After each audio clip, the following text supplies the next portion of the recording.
Hi there, and welcome back to the Smart English Coach podcast. I'm really excited to be talking to Jason Levine today. Now, Jason Levine is better known as Fluency MC, and he is the only teacher that I know who combines learning English with rap. Yes, you heard that right. He combines learning English with rap. And in fact, Jason has rapped at the Paris Olympics in front of the Marathon pour tous, which means marathon for everyone or the People's Marathon. Welcome, Jason. Thank you very much, Claire. Yeah, that was just pretty recently, last month in August, and that was a lot of fun. Thanks for having me here. Great to meet Oh, you it's and lovely everybody. to see you. So, thank you so much for joining the English Fluency Summit. And Jason, I have a question for you.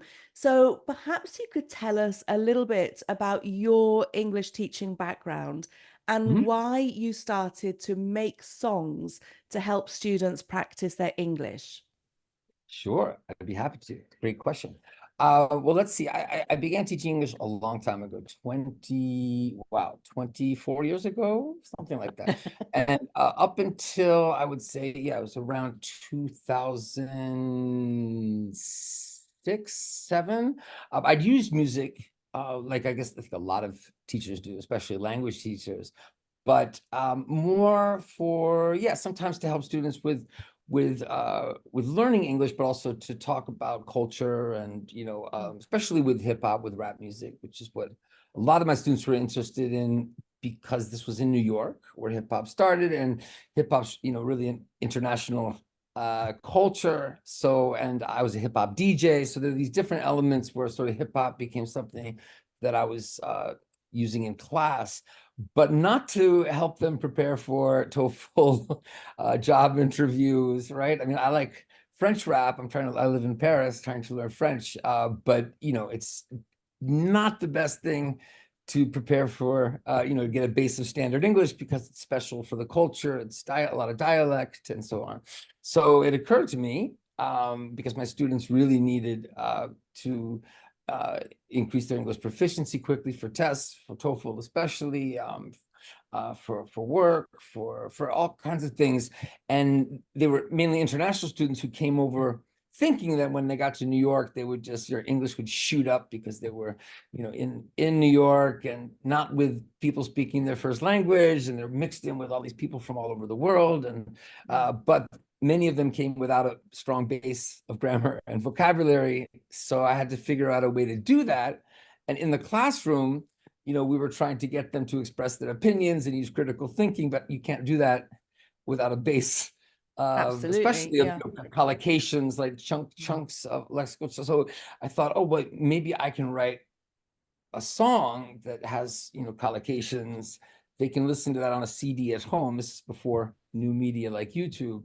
And in a kind of flipped classroom model, not that I would rap in class, which I didn't do for a long time, which sort of surprises people who've seen my videos. This was 2007, probably. So for like 3 years, I made a bunch of songs on CDs, really just putting target language in songs that they would listen to at home, repeat, come in the classroom. Oh, I remember this irregular verb. I remember this collocation. And that's how it began. And then I made a video on YouTube because my students encouraged me to, but also I realized, well, I could share that with more people outside, my classroom, and they could be at home practicing with it the way my students practice on CD. So it wasn't like I'm the rapping teacher. In fact, if you come into my class, you might be surprised. I'm trying to get students to do communicative activities, Yeah. but it's not surprising when you understand that the reason I did it was to get students out of class practice, to get all of that language in their head in some way that was more natural than repeating conversations from a CD, or, which is not natural, not motivating. And I could, as the person writing it, control the content. And I based the content of these songs around what they needed to learn or they had to learn for a test like the TOEFL, for example. So that's how it started. And then as I was able to reach more people through social media, I started traveling to schools and doing shows, and that's mainly what I do now, is do performances with middle school kids, high school kids, and sometimes university kids, and teacher training. Yeah. Now, I've seen some of those videos and they are phenomenal because I Thank you. know that it's actually quite hard to get 15-year-olds, 16-year-olds to get up and to start sort of speaking English almost Mm, spontaneously, because that's the age where you might feel a little bit more embarrassed and a sure. little bit self-conscious. But Yeah. you transform a room, and I've seen it, how excited the people, those kids are to get up and actually to rap with you.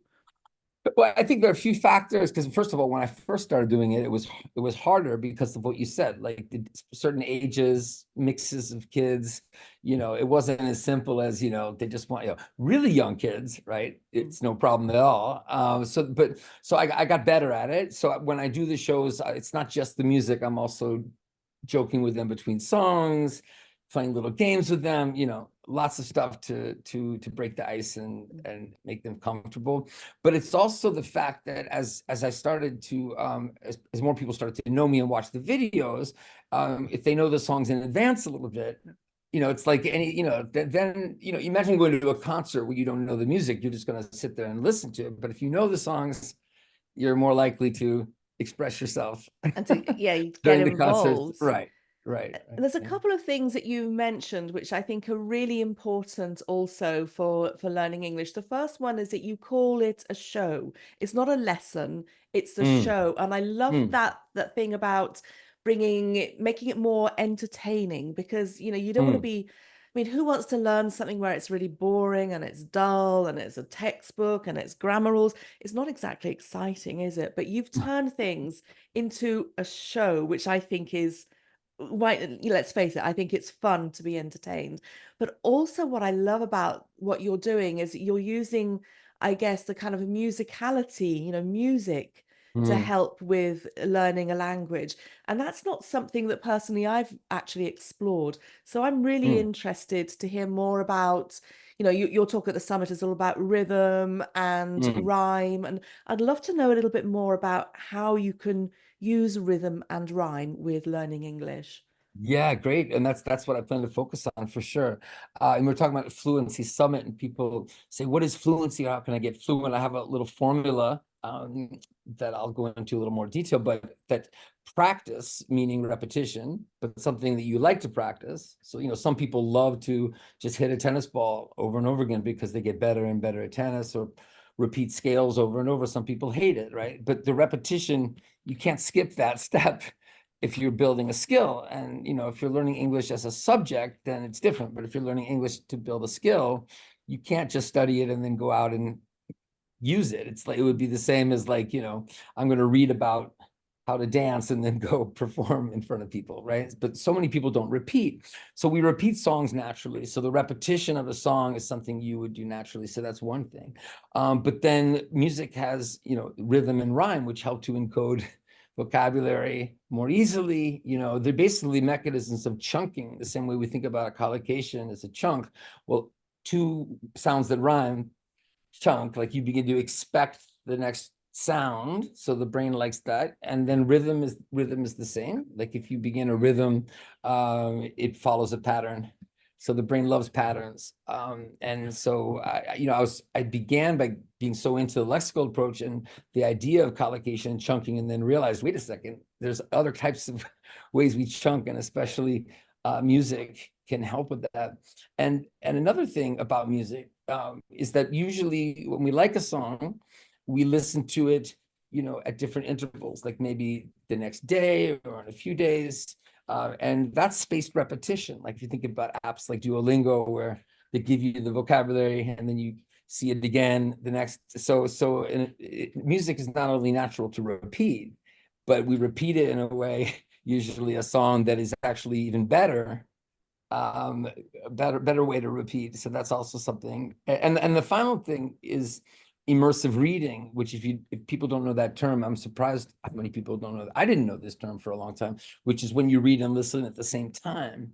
So that's also natural. Songs with lyrics, that's a natural thing we do at the same time. Subtitles with movies. So many people have learned English by seeing it and hearing it at the same time to make sense of the sound spelling relationships and the stress, and being able to catch all the reduced grammar words, because if you only listen, you don't see them. And so there's just amazing stuff, because, you know, I think listening to music, listening to lyrics is such a natural thing to do together. Yeah, no, that's interesting, because I would imagine that for learning English through rhythm and rhyme or songs, you're going to need to have some sort of musical talent yourself, that you need to understand music. But in fact, you're saying no, because our brain No, makes that kind of anticipation, you know, the next sure. sound or the next beat, for example. Yeah, We're kind yeah. of listening for that. Yeah, I think it's all very innate. And it's also not, you know, it doesn't have to be just rap. It doesn't even have to be music. It can be just poet rhythm, you know, a chant, or even just, you know, sentences with the stress, you know, repeated. So, you know, rap is great because it doesn't, the melodic nature of a pop song. I mean, rap could be a pop song, but, you know, a kind of regular song kind of twist the word stress and sentence stress. You know, there's a lot of poetic license taken. People writing a pop song are not, you know, it's not about second language acquisition. They're not thinking about the second language learner. So that's another great thing about rap, because it follows more closely the oral discourse, natural or discourse patterns of a conversation. So, as I like to say, we're not trying to teach kids to rap as much as using rap so that they're able to understand conversation, you know, more easily. They're able to be understood in conversation more easily. Yeah, lovely. Now, in fact, that was going to be a question I had for you, actually. I mean, why you chose rap rather than Mm, any other type of music? I mean, would it work, this idea of rhythm and rhyme, would it work so well with, I don't know, jazz or mm. metal or something like that? Well, if we're talking about, so I make my own songs. So I'll start with saying, you know, a teacher who's thinking, you know, can I use other types of music and songs that are out there? Absolutely. I mean, I think at the base, it's any type of repetition with music, especially if you're looking at lyrics. It doesn't, you know, so it's more, I think that, you know, rap has the advantage of being so focused on rhyme, Mm. you know, so rhythmic. And again, not kind of twisting sounds. So a word like, you know, everybody, or somebody, nobody, right? The stress is on the first syllable, but in a pop song it would be everybody, right? Yeah. Everybody. There are many examples of that. You know, but rap is not as much like that. So it's better to teach word stress and really sentence stress, I think. And I think it's easier. People it's more shy to like sing a song. You don't have to be able to sing to do the kind of rap I do. You know, it's more just like, if you can chant or read a poem, you know, you can do it. Then you can do it. Perfect. Yeah. So your talk at the summit is actually Yeah. called Fluency Through Rhythm and Rhyme. Mm. And I'm going to ask you if you are going to demonstrate one of your songs at your Sure. talk. Yeah. Okay. Yeah. So my next question, Yeah. sorry, go Yeah. on. No, no, go ahead. Please, please, So my please. next question is, can we have a sneak preview? Can we have the Sure. first three bars or the first line of a song, just to get people listening to how you Absolutely. teach English through rhythm and rhyme? Sure, sure. Do you have any requests of type? I don't mean songs. I meant like types of things, like more grammar or vocabulary or anything, or I should just pick something? Because I have a lot of songs. What? Why don't If you not, I pick can just grab something? something. Yeah, why don't I mean something that was just Okay. fluency related? Okay, here's a good example. So I think you know, phrasal verbs, you don't really think of when you think of like easy fluency. So I do a lot of songs with phrasal verbs and collocations, what we call like delexicalized verbs, like get and take, right? And so instead of trying to memorize the meanings of those, what collocations go. So I have a song called Get a Life, which is about, it's a long song, which you can do in parts. So I'm just going to do the beginning. And it's a song about a boy growing up to be a man. And it sort of begins when he's young until he's older. But it contains more than 100 collocations with get. My word. So how it relates to fluency is the idea that if you're into the story enough, and then you repeat. It's also a little difficult, so you might want to go back and check the meaning and listen to it again. The repetition can help. So again, practice. I don't think I gave you my formula. I stopped somewhere. So practice leads to accuracy. Accuracy leads to confidence, and confidence leads to fluency. So the idea is, with enough repetition of you get more accurate in your English, and that accuracy makes you ready to use it more. So the song is called Get a Life. I'll just do the first part of the first verse. How about that? Okay, it goes like this.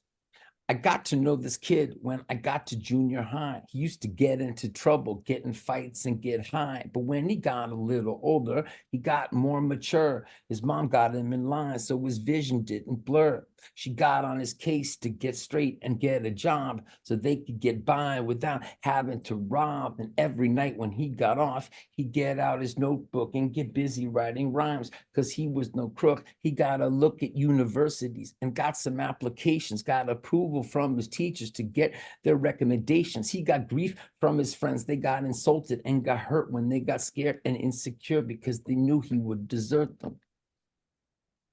That's the beginning of speechless. That is fantastic. Oh my word. How But you can check it many out on YouTube. Get a Life, Fluency MC. how many collocations were there with the get? That was amazing. What I loved about them is you can't help but kind of, I didn't want to sort of make a noise by clicking my fingers, but Why you not? really wanted Nobody's to tap your stopping you, feet. Claire. Now I want people to hear your genius, you know, but you're going to click your fingers, you're going to tap your feet. It's really something that's going to make you sort of like listen. I love the fact that you've taken it as a little story about this guy that always got in trouble, and but then his mum got him straight, and wonderful That's story. I just want the to hear very the rest. beginning of the song. And one thing I'll throw in, because it's a good moment to say it, is that many teachers think, oh, there's not a lot of time to do songs in class. But two things: this song, you can just do a little bit. You can do what I did and then be like, oh, here, the video's on YouTube, if you want to find out what happens next, or tomorrow come back and report what happens next, right? I mean, I don't think class time should be about repetition. I think it should be about communication. So the song, it's more like, how can you get them hooked? So not having a lot of time is not a bad thing. I think you just a little bit of it, and that's not just music, a little bit of a series, and we don't have time, but if you thought that was cool, here's the link.